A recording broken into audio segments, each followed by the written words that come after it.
el impacto que esta crisis nos está afectando a muchas familias, que nos creaba pues grandes dificultades. Tanto en el aspecto de que muchas familias, pues la ansiedad de no llegar a final de mes, el tema de no tener trabajo casi toda la familia, los problemas que conllevaba todo ese tipo, que para nosotros creíamos que era muy importante, porque esto también ha creado pues enfermedades, problemas de pareja, de estructuraciones, todo, y creíamos que era importante este tipo de charradas, sobre todo para concienciarnos de la problemática de este impacto de la crisis en las familias. Yo lo que quería es daros unos cuantos datos estadísticos de la gravedad del problema que nos ocupa hoy. Tenemos, fijaros, en Cataluña este año 552.970 personas en situación de paro, no tienen trabajo. Por tanto, quiere decir que en sus familias no hay ingresos. Tenemos a nivel de España 2 millones de personas sin ninguna prestación económica. Sin ninguna. Algunos tendrán hijos también. No hay ingresos. Es dramático. Fijaros, 9 de cada 10 familias vulnerables no pueden garantizar la calidad y la cantidad de comida a sus hijos. Unos 400.000 niños viven en riesgo de pobreza infantil. Luego el doctor Lozano, que es especialista en esto, ya nos contará cómo esto les puede afectar. El paro ha pasado del 8% al 24% en nada más que en 5 años. Es decir, que el país se ha ido empobreciendo progresivamente. Hay 240.000 personas en paro que han agotado todas sus prestaciones. La esperanza mínima. La posibilidad de reincorporarse al mercado de trabajo casi cero. ¿De qué viven estas familias? ¿Cómo afecta la crisis económica a las familias? Julio 2011. Cruz Roja, Observatorio de la Vulnerabilidad, realiza el primer estudio y hace una simple pregunta a personas en riesgo de vulnerabilidad. Les pregunta: ¿qué piensa que podría hacer para mejorar su situación actual o qué tipo de ayuda necesita? Básicamente hubo unanimidad en todas las respuestas. La respuesta fue trabajo. Julio 2014. Otra vez el Observatorio de Vulnerabilidad de la Cruz Roja. Sexto estudio. Aquí ya empiezan a aflorar otras realidades en las cuales no nos son ajenas. Impacto de la crisis en los mayores de 45 años, desempleo en los jóvenes y un dato preocupante: el trabajo ya no garantiza salir de la exclusión social. En el mundo laboral, los más vulnerables son los trabajadores temporales, de baja cualificación y periodos cortos de cotización. Y en España, de manera especial, ha aumentado el paro juvenil. Entre 2007 y 2011, los hogares de España, con todos sus miembros en paro, viviendo con una persona mayor de 65 años, ha pasado del 4,1 al 7,8%. Esto es muchísimo, muchísimo más comparado con países de nuestro entorno, como Francia. Hemos estado hablando que aquí, en el 2011, estábamos al 7,8%, en Francia al 1,6% y en el Reino Unido al 0,8%.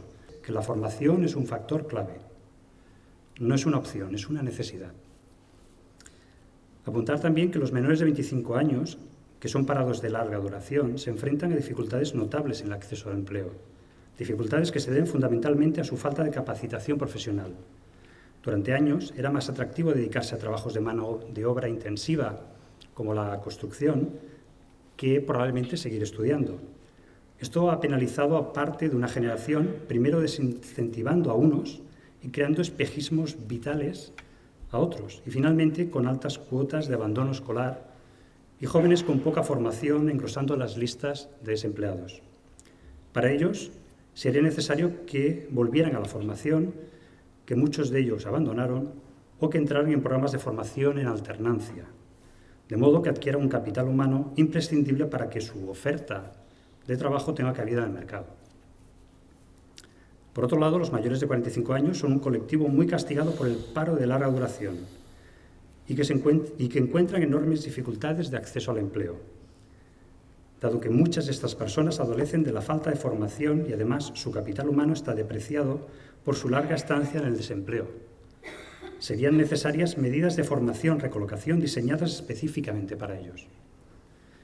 Desde la complejidad y ante la necesidad de actuación desde todos los ámbitos posibles, desde todos, la implicación de la empresa se convierte en fundamental junto a los demás agentes. La mejor política de ocupación es una buena política de crecimiento económico, de la misma manera que la mejor política de estabilidad de la ocupación es una buena política de educación, formación y generación de actividad económica con alto valor añadido. La centralidad en la ocupación ha de ser el ingrediente principal en la receta para la salida de la crisis. ¿Qué impacto puede tener la crisis sobre el aspecto físico de los individuos? Yo creo que una de las cosas fundamentales es la alimentación. La alimentación es fundamental en la prevención de patologías, no solo por una parte en los adultos y otra en los niños. En los adultos, por como les explicaba, se han hecho muchas campañas educativas para que la gente aprendamos a comer sano. Vivimos en un país fantástico a la hora de la comida. Estamos en el ámbito mediterráneo, somos una dieta rica en frutas, en verduras, legumbres, carnes, pescados, y esto nos permite tener una dieta equilibrada. ¿Cuál es el problema? Que hoy en día o te pones un huertecito en tu casa o tampoco no es barato comprar frutas y verduras. Es muchas veces mucho más barato comprar alimentos prefabricados, dietas ricas, irte al McDonald's y comerte una hamburguesa por €1. O sea, y esto está pasando en familias que no cuidan tampoco, pues, por ejemplo, la nutrición de los niños, ¿no? Pero en los niños lo que se está viendo es que hay una subalimentación. Los niños no pierden peso. Eso no quiere decir que no estén desnutridos. La desnutrición puede manifestarse también como obesidad y pueden ser niños que estén gorditos, pero que tengan una baja cantidad de proteínas, de vitaminas, que impida su crecimiento y que favorezca también el hecho de que tengan un mayor aumento de enfermedades, ¿no? La falta de ejercicio también está relacionada, pues, muchas veces con la depresión y con las enfermedades mentales, ¿no? Importante a vigilar.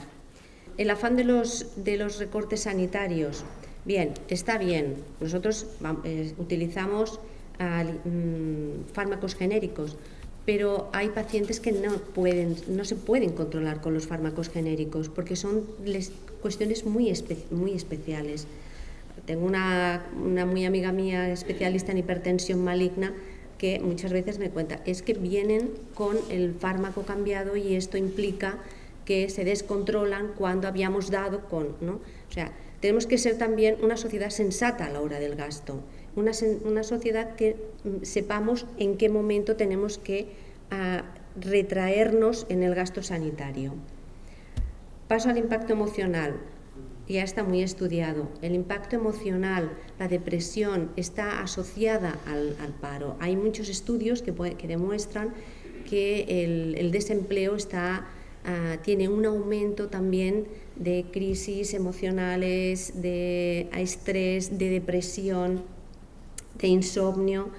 ¿Qué pasa con la depresión? Pues evidentemente si tú tienes una inestabilidad en tu casa vas a tener, pues, todas estas síntomas que acabarán en una depresión que ha demostrado que hemos aumentado el consumo de antidepresivos en nuestro país, que hemos aumentado también, por desgracia, el índice de suicidios, ¿no? Hay un momento en que no vemos la salida y la única solución es el final, y se ha descrito también que desde otro punto de vista que esta depresión, estos trastornos emocionales y neuropsicológicos tienen un impacto sobre la inmunidad, sobre la capacidad que tenemos de reaccionar frente a las enfermedades y las infecciones.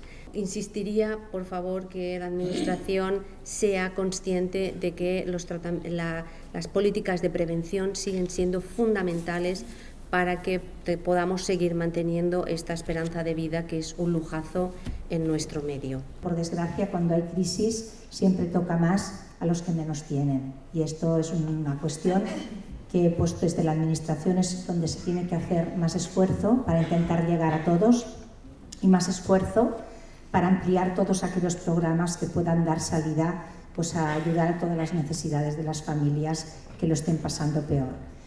Yo digo que los temas que se han tocado hoy son fundamentales porque las políticas de familia, para que sean efectivas, tienen que tener dos características muy importantes. Una que han de ser transversales y otra que han de ser integrales. Es importante tener trabajo, pero también es importante que pueda haber políticas de conciliación familiar, de corresponsabilidad dentro de la pareja, para poder organizarse mejor la vida familiar de cara al cuidado de los hijos o al cuidado de los mayores, y también, ¿por qué no?, a tener una vida personal pues mucho más sana y mucho más agradable y saludable. Nosotros, como entidad territorial, la Confederación, que agrupa a 26 federaciones de Cataluña y a casi 600 asociaciones de vecinos y vecinas de todo el país, siempre tenemos un lema muy importante para nosotros, ¿no?, que es construir nuestros barrios, construir nuestras ciudades, construir el país desde los barrios.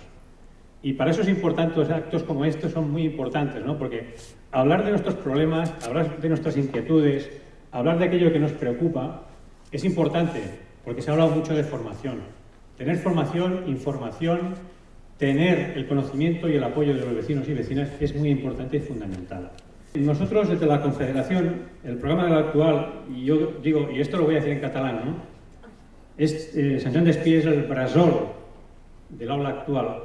Un programa que yo, cuando entré en la Confederación, a mí me enamoró. Y nos sigue enamorando a toda la Junta y a todas las personas que trabajamos en ello, porque este programa no es un programa como aquel que escribe un texto, un guión y luego hacen una película, no. Esto es realidad. Y tiene alma. Y tiene sentimiento. Y tiene una cosa muy buena, que es que aborda desde el territorio, de forma transversal, todas las problemáticas que se pueden producir. No estoy contento de cómo se ha gestionado esta crisis. No estoy para nada contento.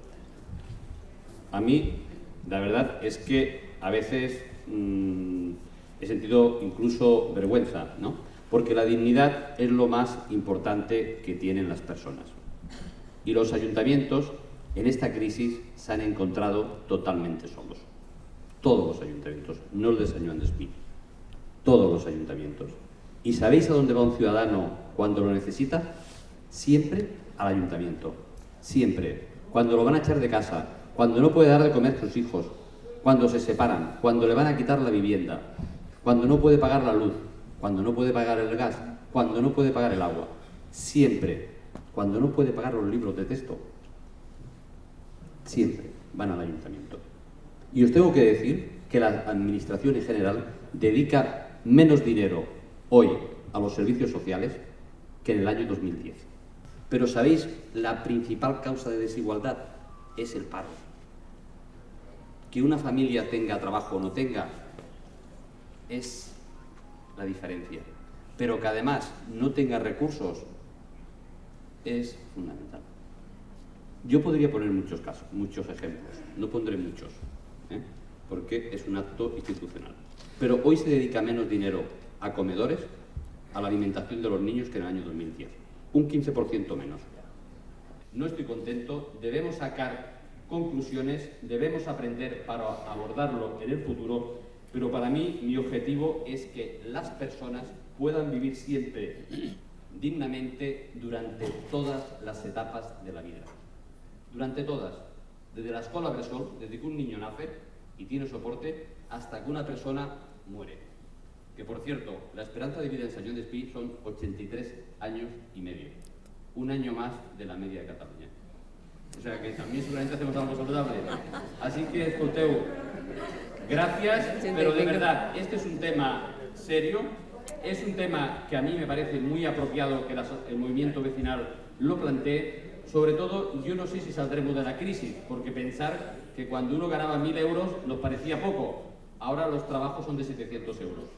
O sea que tampoco no hagamos palmas con este tema. Es un tema preocupante, tenemos retos y yo creo que todos juntos tenemos que abordarlos, aprender y también poner prioridades.